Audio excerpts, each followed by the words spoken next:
భైరవ దీపం అంటే బూడిద గుమ్మడికాయ దీపం అని అర్థం. ఈ బూడిద గుమ్మడికాయ దీపం ఎలా వెలిగించాలంటే, బూడిద గుమ్మడికాయ తీసుకొని దాన్ని 2 భాగాలుగా కొయ్యాలి. ఆ తర్వాత లోపల ఉన్నటువంటి భాగం విత్తనాలు మొత్తం తీసేసి ఆ 2 భాగాలకి పూర్తిగా పసుపు రాసి 4 చోట్ల కుంకుమ బొట్లు పెట్టాలి.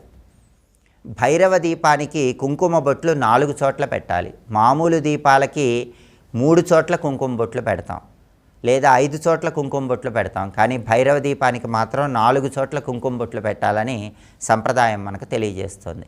అలా 4 చోట్ల కుంకుమ బొట్లు పెట్టాక ఆ బూడిద గుమ్మడికాయ ముక్కల లోపల భాగం మొత్తం విత్తనాలతో పాటు తీసివేసిన తర్వాత ఆ 2 ముక్కల్లో కూడా నువ్వుల నూనె పొయ్యాలి. తర్వాత తోక మిరియాలని ఉంటాయి, ఆ తోక మిరియాలు కొన్ని వేయాలి. ఒక కొత్త ఎరుపు రంగు వస్త్రాన్ని తీసుకొని ఆ ఎరుపు రంగు వస్త్రాన్ని ఒత్తిలాగా చేసి ఈ బూడిద గుమ్మడికాయ ముక్కల్లో ఉన్న నువ్వుల నూనెలో